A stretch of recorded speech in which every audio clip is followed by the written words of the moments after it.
Rob Schneider, he's like, you mentioned the familial trauma. He's like, my uncles were killed by the Imperial Japanese Army, and I think that's when Bill Maher's like, wait, your mom was Japanese? Yes, it's like, it was yeah, right the after Imperial. that. Yes, yeah. Famously, the first place Imperial Japan invaded was Japan. That's a really great. That's right after he said his uncle was beheaded. Yeah, by the Japanese. Yeah, like you don't want to stop and talk about that, but so. Rob Schneider is like, and also my grandfather committed suicide, and he tells the full story. Tarnopol was where he was from, and he came over and he didn't realize. And this is a guy who could barely read and write, but he can read the newspaper, and he would do. And so he had literally a barber shop. He cut hair right next to the Fox Theater on 7th Street in San Francisco, right off Market Street, and had a good life for himself. And then when he retired, he didn't realize that he went to the bank and realized there was nothing in there. He didn't understand that my mother, Molly Hoffman. No, not his mother, his grandmother. Schneider had taken that money and invested it in real estate, and some other had a little jewelry store. So he just thought they were broke and got really depressed. Like, I did all this for that. And that's then a Stalin he went to my impression. dad's, and then he said, I can't live with your mother. She blew all our money, blah, blah, blah. And he said, well, look, I'll be right back. Just hang out. And then my dad came back, and then my grandfather had offed himself. I hate to bring the show to a screeching halt. So I must have gotten up and done something else during that. I have no recollection of that part. His dad went to go get the paper, and his grandpa killed himself in the interim. I missed that completely. Holy shit. It's like the most fucked up story where it's like, my grandfather killed himself because he couldn't read and didn't understand that actually he was richer than he thought. And he was not actually broke. Yeah, and then after that, Bill Maher just goes back to talking about World War II. Because he wants to say he knows the name of a treaty or something that gets everybody all excited. He has to say that. So that story is genuinely harrowing. And unbelievably, my grandfather committed suicide because of the dumbest misunderstanding possible. And when they finally get back to that, Bill Maher's reaction to that is this. here's my real question. Like, so all this bad shit happened in your past. I mean, your family's past. Yeah. So, but what do you give a fuck? What do I give a fuck? No, the truth why of the matter is this affecting you today? Because you're a what celebrity who lives in Hollywood. I well, no. You I have a moved hat to Arizona. and a coat. You have a hat and a coat. Oh my God. I love it. You're a celebrity who lives in Hollywood, and he has to be like, well, actually, I moved to Arizona, the place, you know, losers and like. Also, people, is he even in Phoenix, or is he in like a shittier part of Arizona? I truly have no idea. Also, he's got a hat and coat. He's got a hat and a coat. Yeah, and he says it as if it's like, hey, you're wearing like coattails and like a top hat because you're a rich guy, but it's like, no, you look like a retiree in fucking Miami. Yeah, or Arizona. Yes, right. And then this is one of my favorite parts. This doesn't happen as much on the podcast anymore, but this used to happen without hyperbole every episode of Club Random. Was one of those guys. What were we talking about? I always forget what we're talking about, but it was something I was very interested in. Something with you and the Japanese. Oh. And that's him in the process of lighting the joint, which does take about 45 more minutes for him to finally get there. Well, he's just holding it in his hand.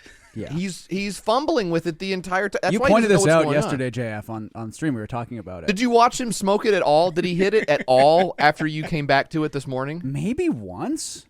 I know he passed it to Rob Schneider. hits it once. Yeah. But I don't think Bill ever hits it. They live in Scottsdale, by the way. Okay, yeah, that's what I was going to guess. Yeah. Yeah, so they also go on, they start defending President Andrew Johnson, famously a great president of the United States. They defend Andrew. They defend a lot of bad Andrews on this episode. Yeah. Mm-hmm. They do an ad for Signal Wire. They come back, and this is still when Bill Maher was calling them clove cigarettes instead of joints. Great because bit. he was it was actually because he explained this to Jeffrey Ross, that Jeffrey Ross. Okay. He was like, I call them clove cigarettes because weed is illegal in Texas, and I'm worried about. And it's like, he's like worried that they like won't show the podcast in Texas. Like he doesn't understand the internet at all. Oh, the signal wire thing, I want to say there was one joke in that I wrote down. JF probably liked this joke a lot, which was JF, do you know what it was? No, I honestly only wrote down that it was really weird that there were 2 camera angles in the ad, which I don't think anyone does. That's I agree psychotic. with that. But he made a reference to Jeffrey Toobin jacking off. Oh, yes, that's right. That was funny. Yeah.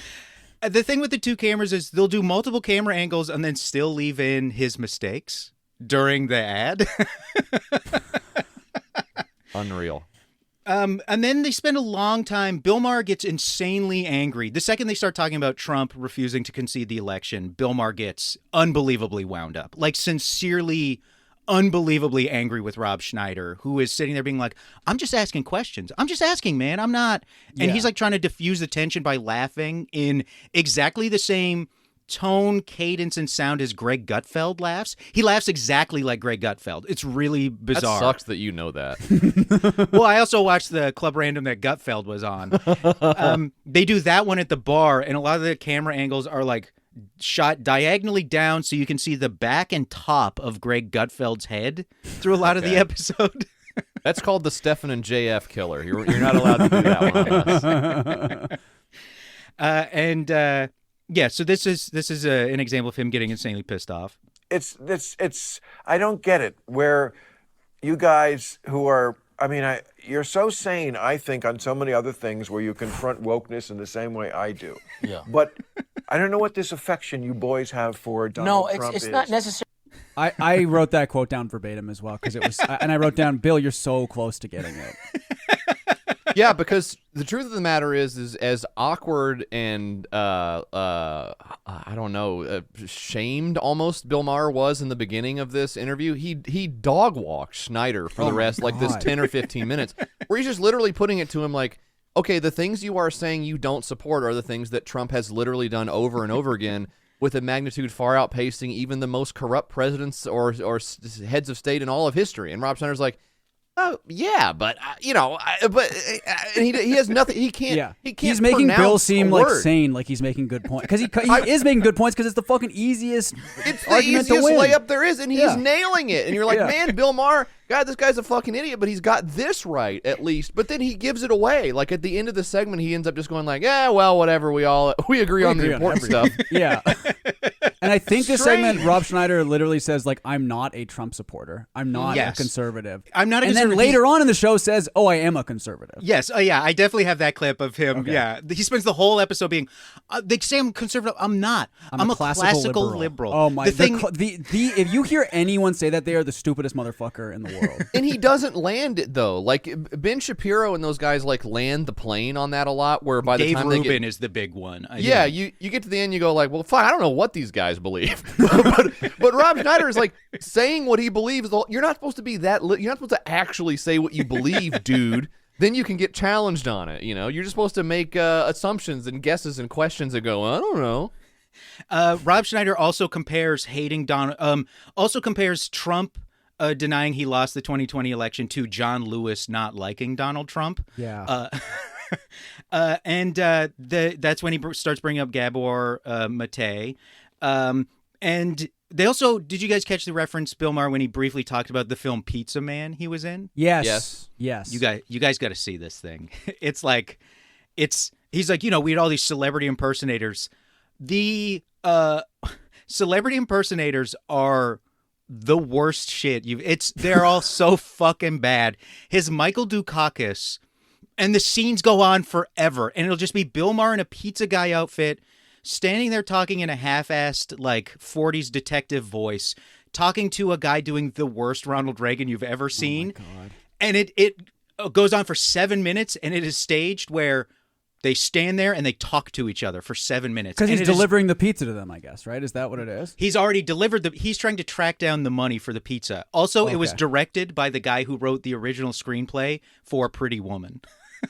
Wow. Oh, my God. The reason this comes up at all, to be clear, is because Schneider makes a bizarre claim to pivot out of a defense of Donald Trump as a politician, in which he says, I'm the only person you're ever going to meet who made a movie with Donald Trump, which is And it's like, what about everybody else in the movie? Yeah. Macaulay Culkin. Yeah, Daniel Stern, Joe Pesci. I mean, Strange claim to make. I made a gonzo porn with Donald Trump. It was just the two of us in the back of a truck, in a truck bed. He's never been in any other piece of film. and when they're talking about movies, they do get into Full Metal Jacket, and they both do. The Okay, Me yeah, So no, Horny. sorry. All right. Yeah. No, definitely that's, yeah. All right, okay. How dare you? Yeah. Because that's coming up soon. Bill Maher, okay. Why I love the glasses around it. What do you think of some reading here during the show? I can't see shit. This is a nightclub. I'm fucking old. This is club random. I'm fucking old. You're not going to need glasses here. Okay, all right. In fact, it's probably better if you don't see a lot of the stuff. in I'm here. old. Weird. Yeah. Really weird. I've got my hog out right now, Rob Schneider. You definitely don't want to put those glasses on. I thought we had Bella Thorne in today. It's also, it's like, you know why he needs the glasses? Because you haven't lit the room. So it's like unbelievably dark. Or the joint. That's after he says he's a big fan of Elon Musk, who I Yes. thought would be a cool Mad TV character if that was still around.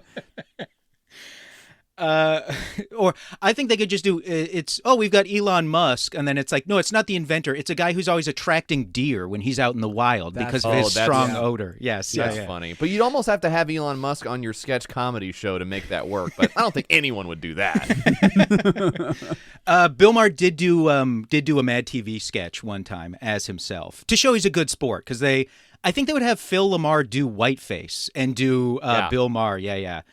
That's the only truly good sketch comedy show. Looking back, I'm like, Mad TV understood it. They'd have like a guy in a diaper being like, I dootied in my pants, and all the other Kenny characters Rogers are like, Jackass is like the funniest sketch of all time. Mm-hmm. Rob Schneider's mad because they wouldn't let him do Mrs. Swan, though. So.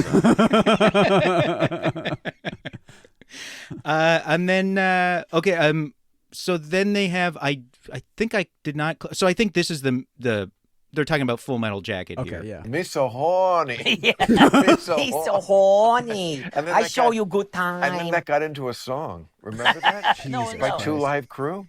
Yeah. Got into a song as well. I mean, it really is just two 60-year-olds. Like, it's. I mean, Bill Maher's. How old is Bill Maher here? He's got to be like almost 66. 70 here. Okay, He's yeah. 66 here, yeah. Yeah. God. Yeah, and Bill Maher then he goes, the first rap I ever bought.